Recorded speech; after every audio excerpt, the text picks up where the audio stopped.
6절, 7절 말씀입니다. 이사야 22장 6절에서 7절 말씀. 6절에서 7절 말씀 같이 공독합니다. 엘람 사람은 화살통을 메었고 병거탄 자와 나병이 함께 거하였고 기르 사람은 방패를 드러냈으니 병거는 내 아름다운 걸작에 가득하였고 마병은 성문에 정렬되었도다. 아멘. 아멘. 오늘 말씀은 예루살렘이 공격받을 때에 엘란 사람과 기르 사람이 동원되어 공격받을 것을 말씀하고 있습니다. 지금 22장 들어서 예루살렘이 심판을 받는 것에 대해서 말씀하고 있습니다. 예루살렘이 공격을 받는데 이때 엘란 사람과 기르 사람들이 공격에 선봉에 선다는 것입니다. 엘람 사람은 화살통을 메었다 했습니다. 6절 전반부입니다. 엘람 사람은 화살통을 메었고, 엘람은 티그리스강 동쪽 하류에 있는 성읍입니다. 북으로는 아수르와 바벨론과 접경하고 남으로는 페르시아, 바사와 접경했습니다. 그러니까 강대국 사이에 끼어있는 성읍입니다. 그러니까 이리 치고 저리 치고 힘이 남쪽에 강하면은 와서 남쪽에 있는 나라가 와서 엘람을 치고, 또 북쪽에 있는 나라가 힘이 세면 또 내려와 가지고 엘람을 치고, 그래서 엘람은 동네국처럼 이리 속하고 저리 속하고 강대국이 변하는 흐름에 따라서 그쪽에 속해서 강대국과 함께 움직이는 그런 나라가 되었던 것입니다. 그래서 엘람은 국제 정세에 따라서 강대국이 속국이 되어서 전쟁에 동원되었습니다.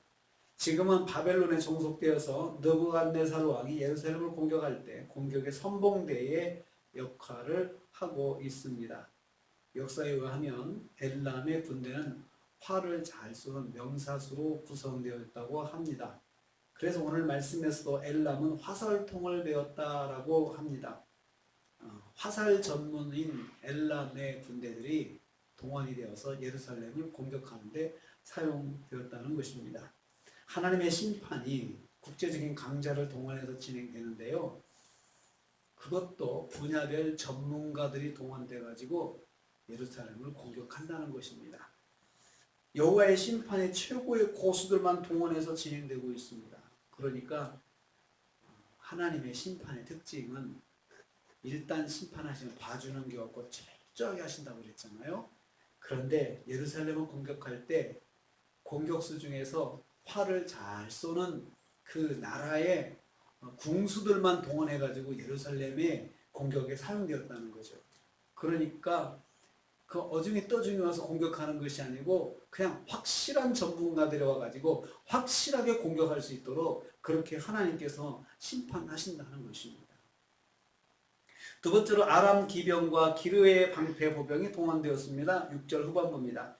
병거탄 자와 마병은 아람에서 동원된 기병대의 지휘관 한 사람을 말합니다. 한 사람의 전문 지휘관이 그 기병대를 다 끌고 있는 거죠. 그러니까 기병이 많아서 좋은 게 아니고 탁월한 지휘관이 있어야 그 기병을 잘 이끌지 않겠습니까? 전문 기병대가 아람에서 동원되어서 예루살렘 공격에 사용되었음을 말씀하고 있습니다. 바벨론이 예루살렘을 공격할 때 최고의 기병을 동원했다는 것입니다. 활을 쏴도 기가 막히게 활을 잘 쏘는 궁수들을 데려왔죠. 그 다음에 말을 타도 그냥 전문적으로 말을 타는 그 기병들과 그들을 잘 운영할 수 있는 지휘관도 또 동원이 된 것입니다. 그러니까 이스라엘을 공격하고 심판하는 것이 절대로 실패할 일이 없다는 것입니다. 그냥 제대로 공격하고 제대로 심판을 받게 한다는 것이죠. 뿐만 아니고 기르 사람은 방패를 드러냈다라고 했습니다. 기르 사람은 방패를 드러냈다. 기르는 엘람과 바벨론 사이에 있는 성읍으로서 그곳에는 북이스라엘과 다메섹에서 포로로 끌려온 다메섹 백성들이 많이 있었습니다. 그러니까 포로로 끌려온 백성들을 그 기르에다가 다 수용을 했습니다.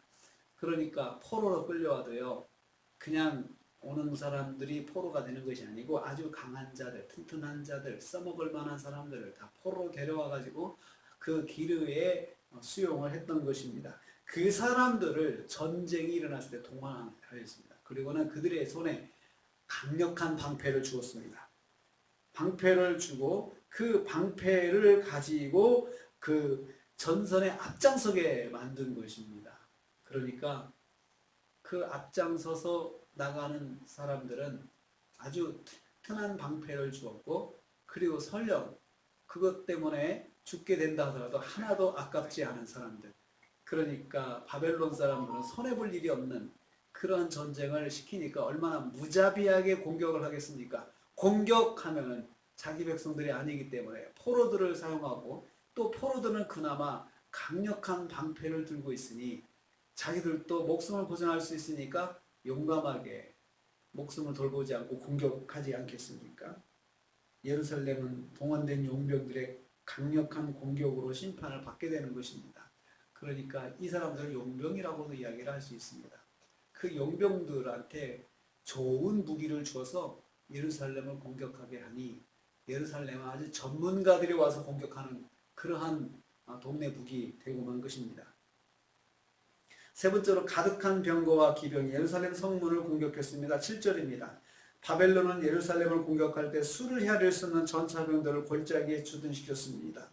병거는 내 아름다운 골짜기에 가득하였고, 예루살렘 앞에 있는 그 동네들이 다 예루살렘 고지대에 있고, 그러니까 이제 이 공격하는 사람들 입장에서는 골짜기에 주둔을 해야 되는데, 원래 그 골짜기가 아름다운 곳이었는데 그곳에 그 전차들이 가득 모여 있다는 것입니다. 그래서 예루살렘을 공격하기에 충분한 군대들이 지금 여기 와 있는 것이죠. 그러니까 전문적인 분야의 군사들이 와 있죠. 거기다가 충분한 군대가 와 있죠. 도저히 예루살렘은 심판을 피할 길이 없는 것입니다. 예루살렘은 이들의 공격을 막아내는데 한계가 있을 수밖에 없는 것입니다. 뿐만 아니라 기병들이 예루살렘 성문 앞에 진을 쳤다 했습니다. 무수히 많은 기병의 모습은 예루살렘 성 안에 있는 유대인들에게 무시무시한 공포를 가져다 주었을 것입니다. 도저히 우리가 승리할 수 없다는 그런 공포시며, 상대가 성을 둘러싸고 공격하기 때문에 참 우리는 이제 우리 갈 데가 없다라고 얼마나 두려웠을까요? 하나님께서 예루살렘의 심판을 얼마나 진심으로 진행하는지 알 수 있습니다. 진심으로 진행하시는 거죠. 내 백성이지만 심판하실 때는 아주 진심으로 확실하게 심판하신다는 것입니다.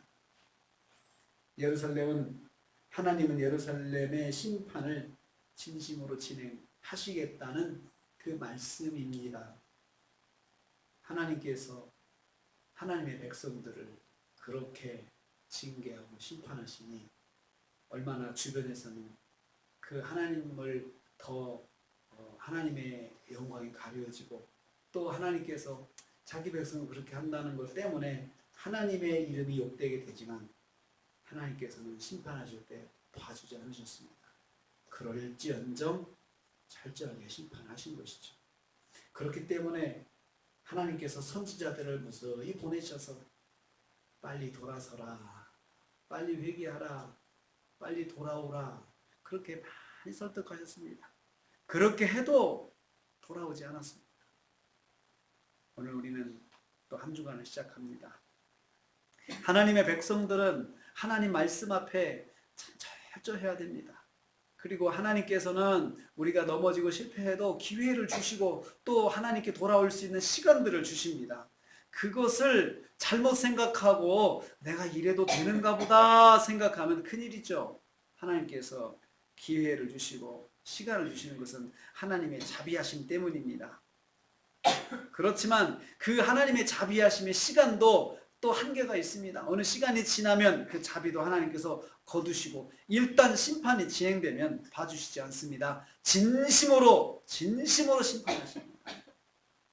그렇기 때문에 하나님 백성들에게 그렇게 하나님께서 아쉬운 것처럼, 심판하시는 하나님께서 오히려 아쉬운 것처럼 설득하셨던 것입니다. 그게 하나님의 사랑입니다. 하나님의 사랑은 백성들이, 하나님의 자녀들이 넘어졌을 때 다시 일어날 수 있도록 기회도 주시고, 또 기다려도 주시고, 말로 설득도 하시고 말씀으로 설득도 하시고 그러시는 것입니다. 그것이 하나님의 은혜입니다. 우리가 하나님 은혜 가운데 있기 때문에 사는 것이죠. 우리가 잘나서 사는 것이 아니고 하나님 은혜 때문에 사는 것입니다. 하나님의 은혜를 기억하시면서 이번 한 주간도 은혜 가운데서 말씀 안에서 순종하시면서 승리하시는 한 주간 되시기를 주님의 이름으로 축복합니다. 주님 감사합니다.